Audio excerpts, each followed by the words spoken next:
in the US, we need to take better charge of the science of marketing on behalf of brands so that the brands can get healthier and have a better runway for the future. So we can get away from so much short-termism, so we can get more brand building efforts because they are the right thing for the business, not because we like to make commercials. At Mechanism, we build iconic brands with soul and science. The soul is culturally relevant brand building, and the science is the always-on marketing activities that drive the bottom line. Learn more at mechanism.com.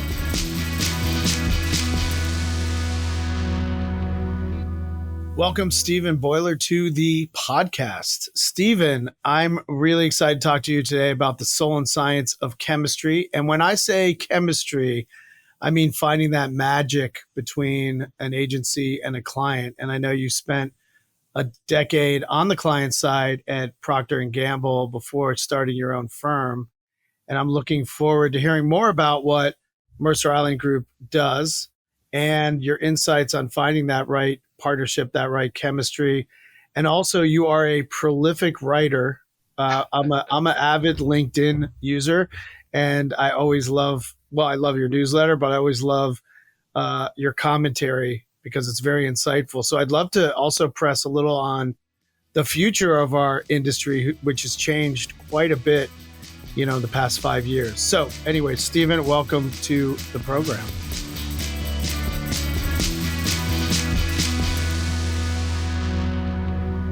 I am absolutely thrilled to be here.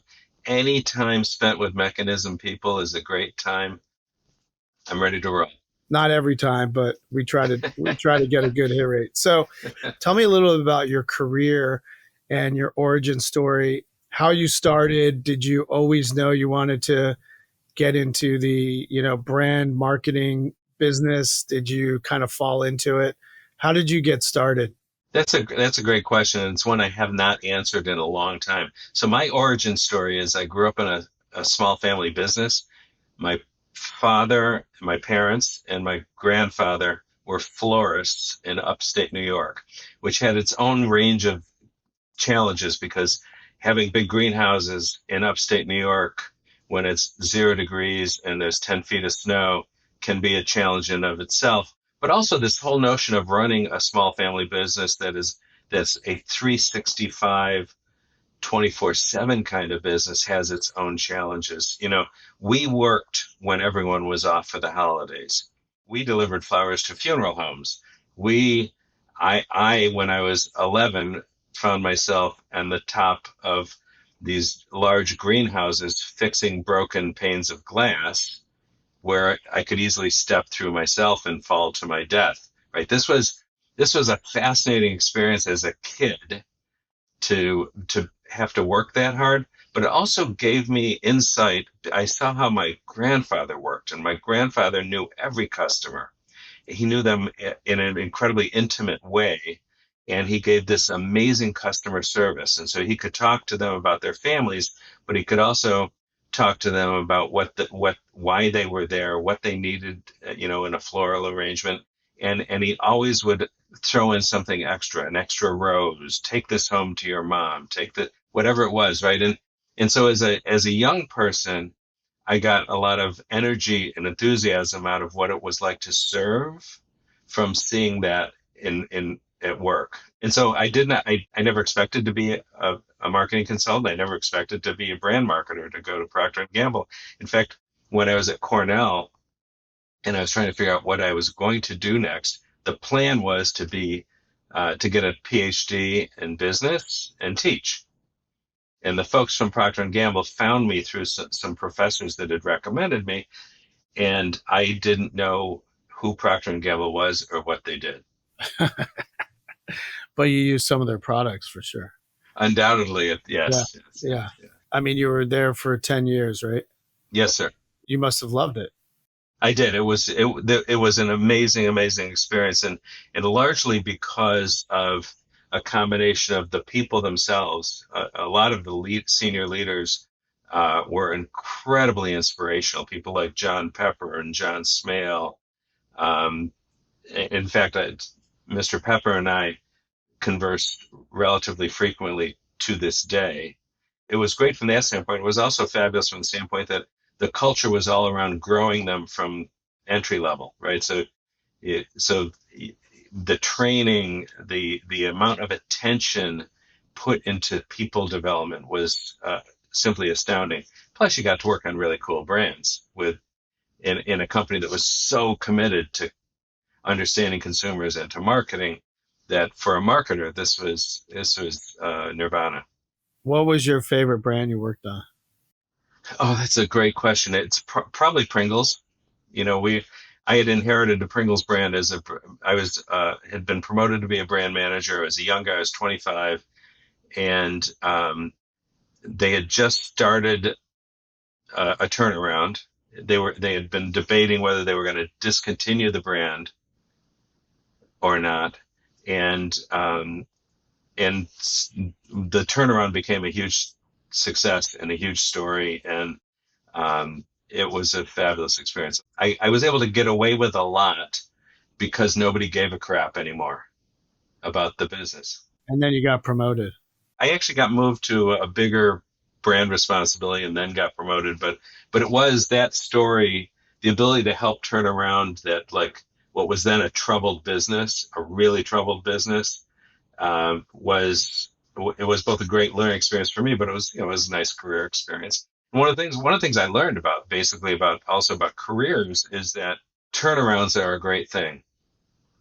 So if you're able to either work on a giant new business launch or a turnaround, you're going to get a lot more attention than in most day-to-day work. Was it interesting that how many people got involved once it was successful again? Like it was You left know, for dead, and they're like, "Let's yes. see, maybe we'll write it off." Then it becomes successful, and all of a sudden, everyone's like wants to jump on the train, right? For sure that success has an awful lot of parents, right? Yeah, So yeah, yeah. and it's okay. I inherited something that where the initial ideas and the turnaround had already been put in place, and it just wasn't quite working very well yet. But I inherited some really good thinking and some really important changes to the business. We had to do a lot that first year, but I had inherited wonderful stuff, and so there is legitimately a lot of parents to the success of Pringles. So, at what point you go from P&G, and then you decide, okay, I'm going to start a business? Like, what gave you that entrepreneur bug, and what did you see in the market that was missing where you thought, okay, I'm going to start this thing?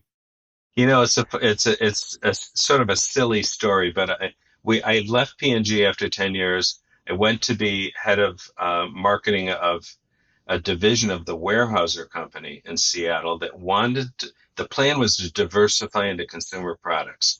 And the first product was going to be a baby diaper, and they were going to take on Huggies and Pampers, Kimberly-Clark and Procter Gamble. And I was the head of marketing. And right after I got there, I started building the case for how hard this was going to be. And within the first year, when we were about to go into test market, they decided, oh boy, the board decided maybe this isn't the best idea. And so I had to decide what to do. And so they made me president of a small business to business division. And I did that for a year. And I wasn't at the time finding it very satisfying. As a consumer products guy, love the fast moving. You weren't into the B2B thing. Yeah. Yeah, at the time, right? And so I told them, and I said, listen, I'm probably gonna leave. I don't see myself having a future in the forest products or tree businesses. Nothing against them, but you plant trees and wait 30 years. It's a different pace. And they said, well, why don't you consult to us while you figure out what you want to do next? Because we don't have a lot of executives that really understand customers. Oh, interesting. So I said, okay, so I'll consult to you while I figure out what I want to do next. And so I set up a consulting company. It allowed us to not move. We decided we didn't want to move. Fell in love with Seattle. And so early in the consulting business, I was on an airplane from Seattle to Washington, D.C., and I sat next to somebody with a Microsoft tag on their briefcase. We started a conversation, even though actually relatively shy. I thought I had to look. This is a Microsoft tag. I have to say hi to this person. And it turns out that she had this problem where she needed a new consumer-focused public relations agency, and it was incredibly political at the time, and it was a big change for them, and she didn't know how to find the agency. And I said, well, this is hard, but we know how to do this. And who is we? We was me and my consulting company, which was basically me and Robin. And that was in 1991 our first agency search That's was amazing. was for Microsoft, and that is in essence the origin story also of Mercer Island Group. Even though we started just to support Weyerhaeuser, within that first year we had landed Microsoft as a client, and that gave us a lot of legitimacy and experience, and we learned a lot of painful lessons about what not to do during agency reviews. That's amazing how a flight can change the trajectory of your career. It is. So I think I do think there's a lot of that in life. How did you even know how to charge for that? Oh, I had no idea, and we undercharged probably by like 90%. Because I had no idea what to charge for. There was no going rate. In 1991, there was barely an industry of search consulting, agency search consulting, right? There were a couple of folks that had been doing it for a few years, but it wasn't a very well developed business. So it was an adventure. Why don't we unpack how would you describe Mercer Island Group? We help marketers and their agencies succeed is really the way I think about this. And so almost everything we do has something to do with marketers and or their agency rosters or with agencies specifically. So on the marketing side, we help with org structures, we help with workflow and briefing training and all the stuff that marketers need to be able to more effectively manage their marketing ecosystem, including their agency relationships, to get optimal performance. Because of that, we end up doing an awful lot of agency reviews. We're probably like fifth or so in market share in agency reviews. Typically, a year will be about 25 agency reviews. And because of that, and because of the fact that most agency reviews are handled by clients, we also work with agencies to help them better position themselves, help them figure out how to pitch better, how to deliver better strategy, so that they can punch above their weight, sort of like we hope that we do. Most searches are handled internally. What's the advantage of having a search consultant as a partner? I think there's a number of advantages. I think number one is that very few people on the client side have time to do a really thorough job of leading a review. That whoever gets tasked with leading it, already had a full-time job with a full to-do list, and this comes out of the blue and gets dumped on them, right? So that it's not instead of other work they're doing. And they're kind of annoyed to start with, right? Yeah, so it's in addition to that. Number two, clients really don't know the agency world at all. They know one of the first things we ask like a CMO or a senior marketer during one of our reviews is, are there agencies you have in mind already that we should be cognizant of? And literally to a person, they'll say something like, oh, geez, I wish I had been thinking about that before our conversation. And then they can name the current agency, the last agency they worked with, and they invariably will name, like, oh, there's that Apple agency and that Nike agency, Right. and we're literally, and that's it. That's what you get. From the agency perspective, we always think that clients know all the moving and shaking and what's happening in the landscape, but they really don't. They really don't. It's interesting. Ad Age and Adweek can show that they have a really healthy subscription base with clients. And in fact, I think they believe that it's more clients than agency people, but I don't quote me on that. All right. The trick is though, clients don't read those publications. unless they're in the. Yes, they get them, but they really aren't reading them. They're not keeping up, and you know why they're not keeping up? It doesn't matter to them. They have their business that they have to focus on. They have their careers that they're trying to manage, and then they go home at night. And so, whether or not this agency they've never heard of is won something it can versus some other agency they never heard of, it doesn't rise to, it doesn't get their attention. They don't care. What do you think the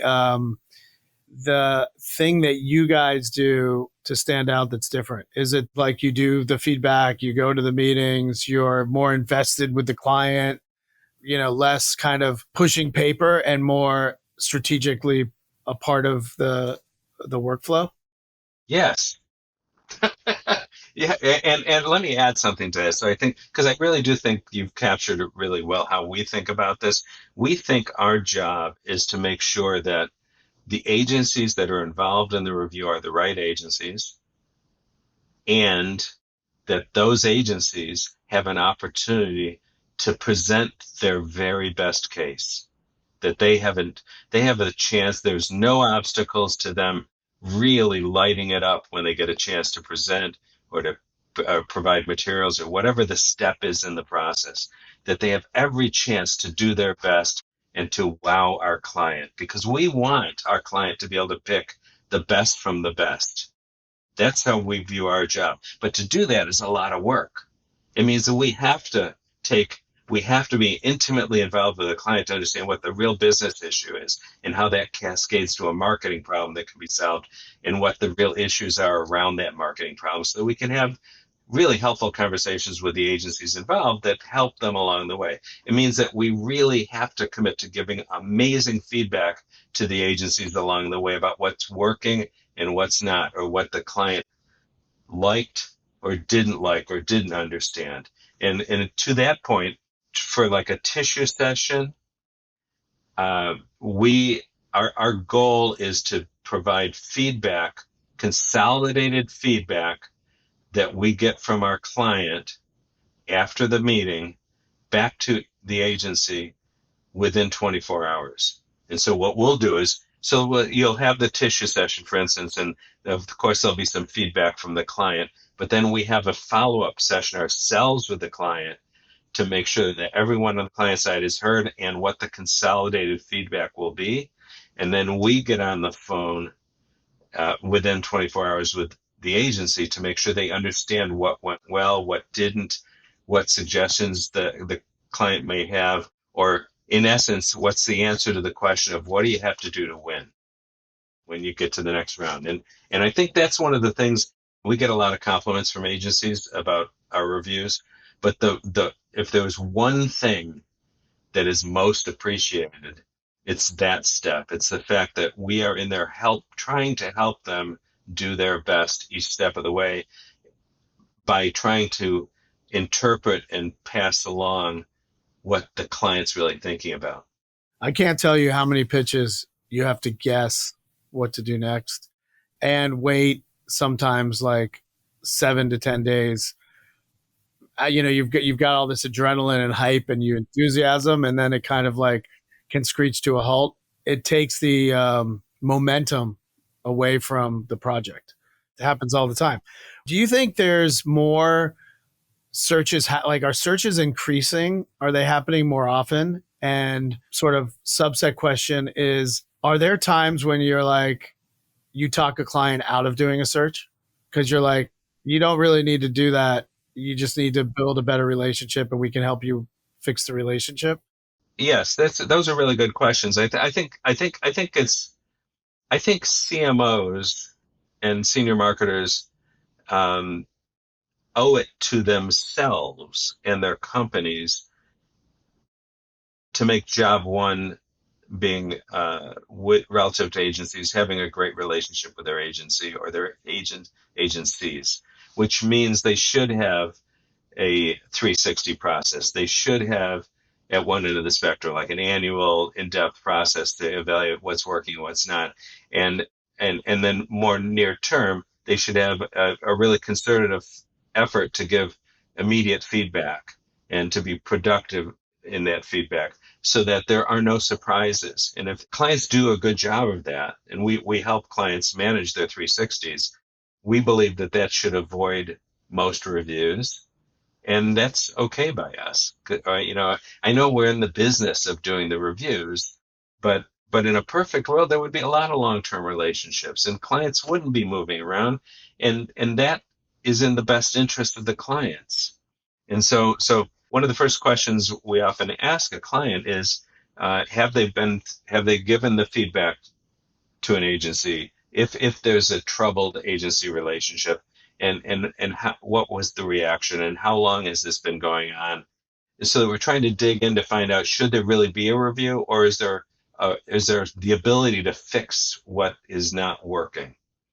And I think that's really important, because it's going to be better, it's going to be faster, more cost effective, and everyone's going to be happier if the existing issue can be addressed.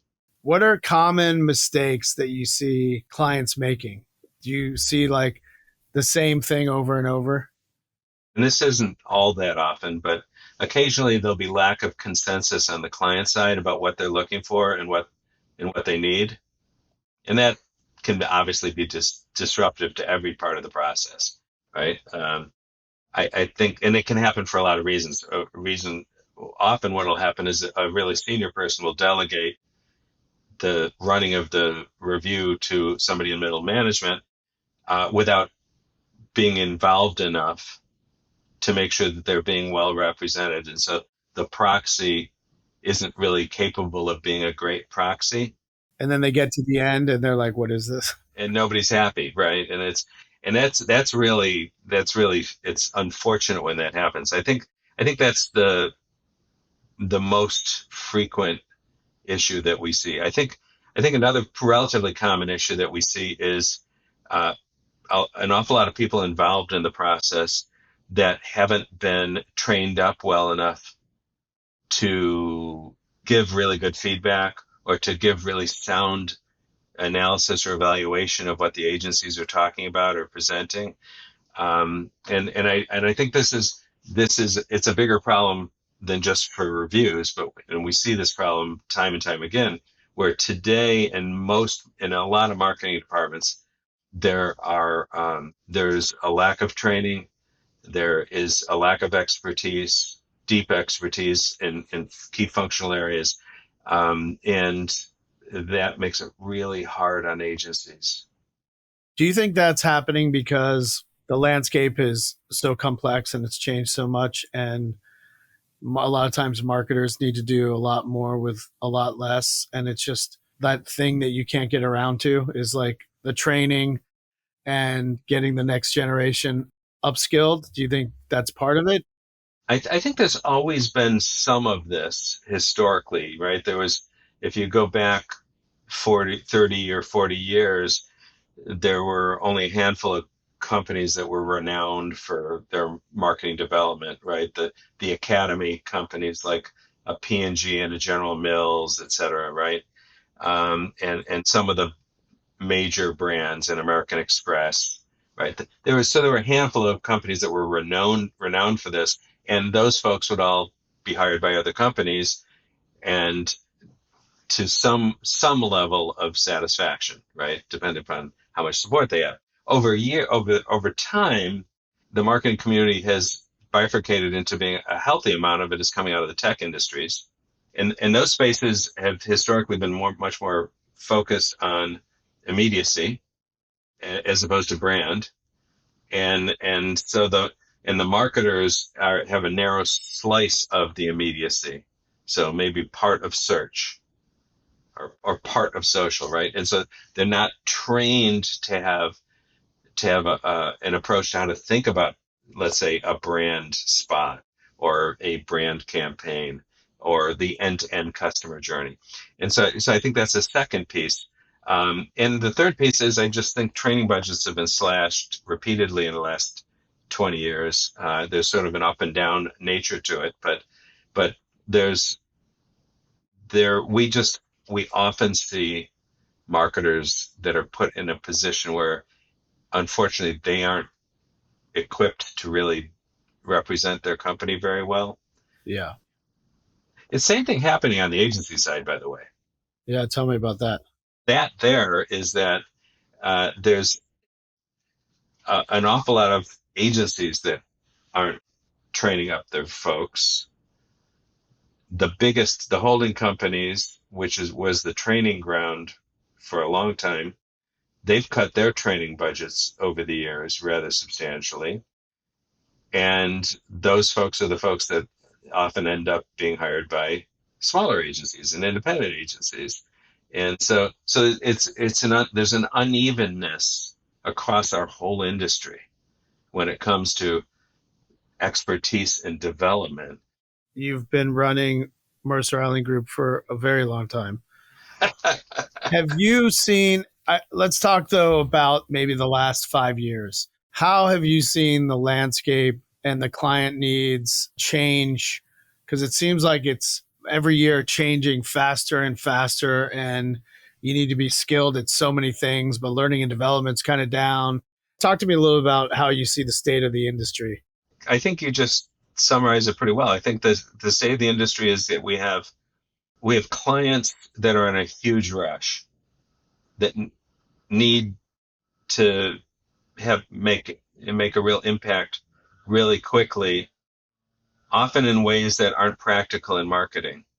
And so as a result, or at least aren't practical in a good long-term sense for marketing and for a business. So you end up with maybe over 2/3 of the average budget going to performance media, as opposed to more brand focused, brand building stuff, right? And there were the CMO survey that just came out from Duke and Deloitte. It's an annual piece of work. Just actually was quoting that it was like 60. The average number is like 68% performance focused versus like 32% brand building focused. Even though the respondents on average suggest we're saying that they believe the right spot was 50-50. Oh my God, that's unbelievable. And I would encourage everybody to go take a look at that survey. It's readily available online. That is an indication to me of how the circle has been completed on short-termism certainly in the US.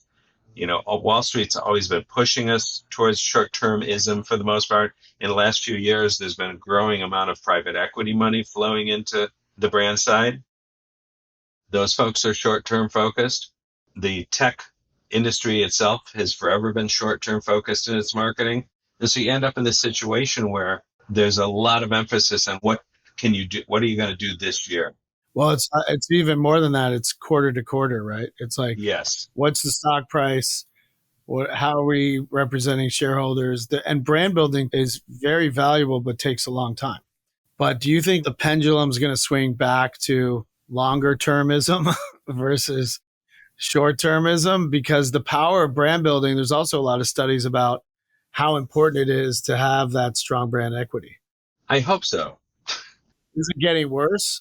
It keeps getting worse in the U.S. I think we're in such a fascinating place in the U.S. We have by far the largest advertising market in the world. Half of the dollars in worldwide advertising are spent in the U.S. or 49% or whatever, right? Approximately half. Most of the thought leadership around marketing and advertising in the world comes from outside the U.S. Now, this is a bizarre thing. That's crazy. An awful lot of marketers in the U.S. aren't reading that stuff, and they're not thinking about that stuff. And so I'm not suggesting that they have to. What I am suggesting is somehow in the U.S. we need to take better charge of the science of marketing on behalf of brands so that the brands can get healthier and have a sort of a better runway for the future. So we can get away from so much short-termism, so we can get more brand building efforts that do because they are the right thing for the business, not because we like to make commercials. Right. Of course. What are you most excited about our industry? What's happening in our industry? I am most excited right now about the amount of enthusiasm and talent that is in the indies. Oh, yeah. I think the health of our industry in the U.S. certainly will be a reflection on how successful the indies are in the next 2 to 3 years. And I think there's a lot of I'm encouraged by a lot of things because there are a lot of fine indies in the U.S. There are now indies that are scaling in a way that they can do battle with the really big holdco operations. I mean, if you have like a Barclay OKRP that has 800 or so folks, can do every part of the customer journey, and by the way, has some immense talent, for example, that's a different situation than we've had in the U.S. for a long time. We in the U.S. we had Wyden and a bunch of other guys at scale, right? And today, so that's changing. There's amazing amount of talent in the small and mid-sized agency space. That to me is very encouraging. And there's a lot of agencies starting up, right? There are a lot of agencies starting up. That'll be interesting. Of course, they are not all of them will work, right? And they won't all survive, of course. They Yeah. all it's et cetera, right? But I think I think agencies there's um, 10 to 20 agencies that I would keep an eye on in the next year or two that are somewhere between roughly 100 staffers and 200 staffers that are in a position, maybe up to 300, that are in a position to really make a statement with big clients in the U.S. and agencies like yours. And I think clients are more and more open to that because while we there's a lot of bemoaning the lack of the less AOR opportunities. What it really is, the flip side is that there's just more opportunities to get a piece of this, a piece of that, and then let your talent show itself. Right. Um, what's the best part of your job? My best, Robin and I, when we love to help other people succeed.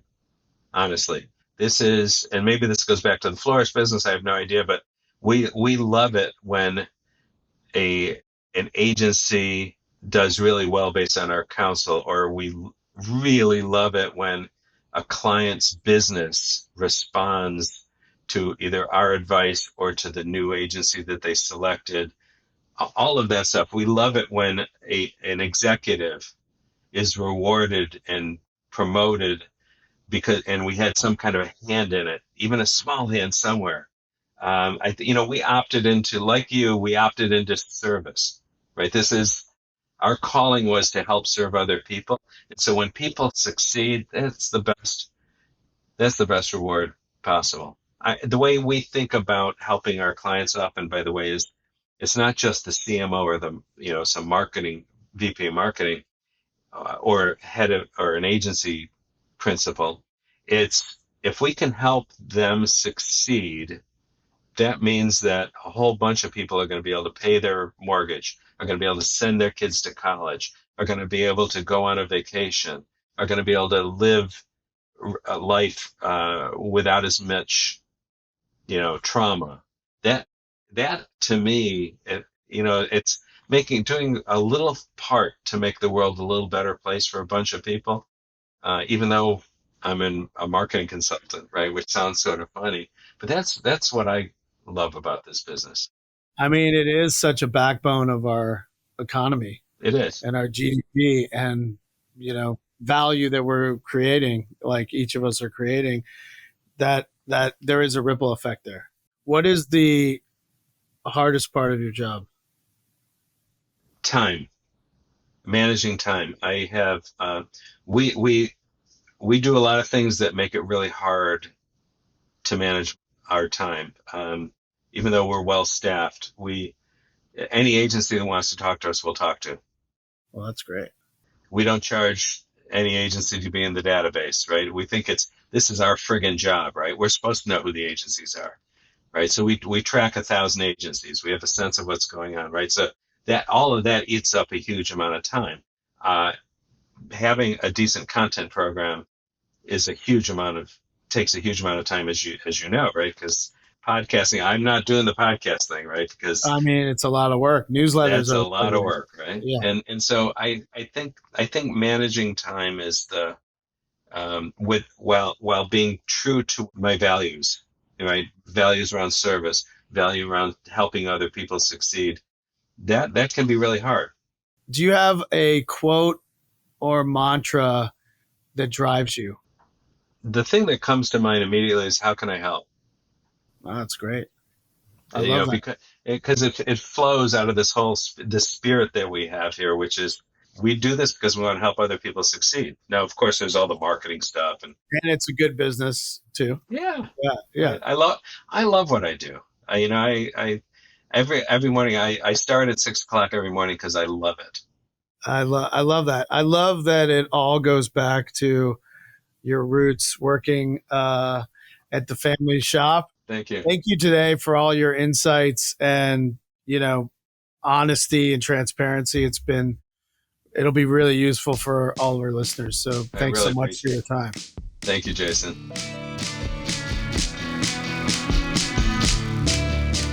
Soul and Science is a Mechanism podcast produced by Maggie Bowles, Ryan Tillotson, and Lily Jablonski. The show is edited by Daniel Ferreira with theme music by Kyle Merritt. And I'm your host, Jason Harris.